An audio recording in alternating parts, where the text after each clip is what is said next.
温柔知心的大姐姐有着特殊爱好，喜欢解开衣衫在白马面前走秀，而白马看的眼都不舍得眨一下。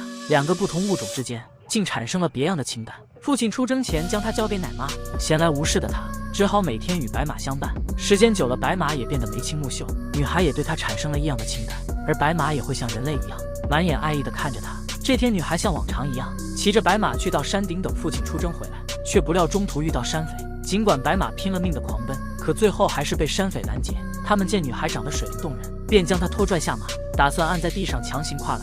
女孩拼命阻止也无济于事。山匪嫌女孩太吵，便用充满汗臭的外套搭在女孩脸上。就在这时，白马冲了过来，将两人纷纷送去下个剧组。女孩见迟迟没有动静，便坐起身观望四周。见是白马救了自己，女孩就好奇对方是否有了灵智。回到家后，女孩故意在白马面前将穿了2年的嗨丝脱下，随后询问白马是不是这在吃醋，吃醋自己的身子被人摸过。青照委屈，娇嗔细语：那些人也只是碰了我一下，有什么关系吗？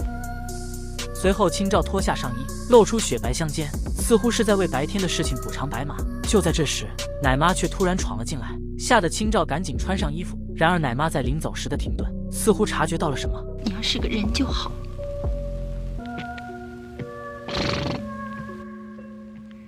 怎么，我说的不对呀？你要是个男人，该有多好，就可以保护我了。你要真的通灵的话，就该把爹接回来，我就嫁给你。真的。随后白马看向女孩的眼神，就像是老板在给员工画大饼。当天晚上，白马一直在马棚内来回急促的走动，最后等青照不注意时，冲出了房间。巨大的撞击声直接惊醒了女孩。等她下床出去寻找时，白马早已不见了踪影。直到第二天早晨都没能找到白马。青照失魂落魄地回到家中，希望能让奶妈和她一起去寻找。奶妈，你看小龙跑了吗？小龙他跑了？就是说嘛，你帮我去找嘛。奇怪了，这个畜生会跑到哪儿去啊？我们现在就去找他嘛，快点！你要知道，这年头可是不太平，我人又老了，看不住你。要是有个什么好歹，我怎么对你爹交代？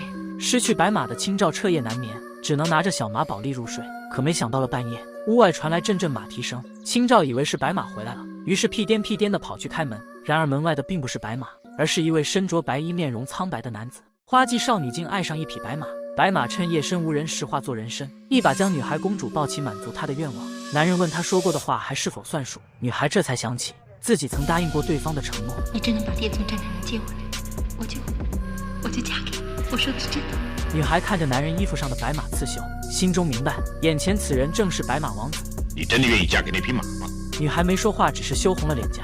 她能有什么坏心思呢？只是想尝试一下全新物件。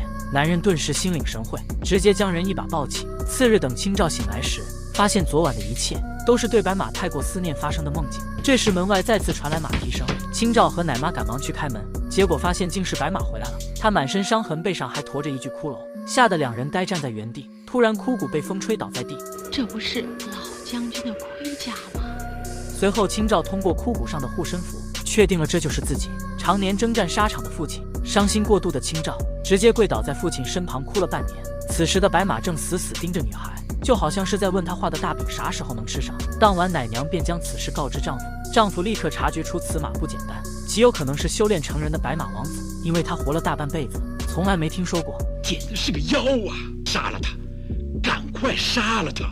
奶妈说青照那么喜欢白马，绝对不可能同意的，就说去给他治伤，伤没有治好就死了，不就得了吗？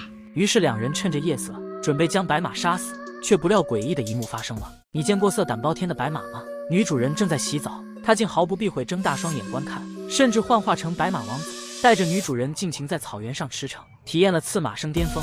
奶妈得知此事后，便让丈夫将白马杀害。等青照发现时，白马已经变成了真皮地毯。青照当场就 emo 了，她认为是自己害了白马。青照告诉奶妈，自己当初答应过要嫁给白马的承诺，可奶妈却劝她不要放在心上。所谓人死账消，更何况是匹白马。随后奶妈告诉青照，自己已经帮她寻找到一门亲事了，对方是当地有名的土财主。青照在失去白马和父亲后，心灰意冷下答应了这门亲事。正当她收拾房间时，完全没注意到身后马匹的异动。等女孩收拾完房间，将马匹放在外面晒太阳时，突然跑来一群熊孩子，好奇地在马匹上抚摸，而青照却是站在一旁说起来心里话，大致是在说昨天的相亲对象人长得不错，脾气挺温和，就是个子有点矮。不过家里养了群小动物，什么基尼太美、法拉马路豹之类的。就在这时，马匹猛然抖动一下，众小学生被吓得呆站在原地。不料下一秒，马匹竟腾空飞起，吓得众人慌忙逃窜。他带着满腔怒火，径直冲着青照飞去。纵使他拼尽浑身解数逃跑，到头来还是被马匹裹成粽子，一路翻滚去向远方，眨眼间便消失不见。忽然远方传来尖叫声，等众人闻声赶去时，青照已经被挂到树上，彻底成为一只残蛹。随着青照发出的求救声，这场人马恋爱最终以悲剧收场。电影告诉我们，不要轻易的许诺别人什么，既然答应了就一定要做到，言而有信才是生存之道。影片结束。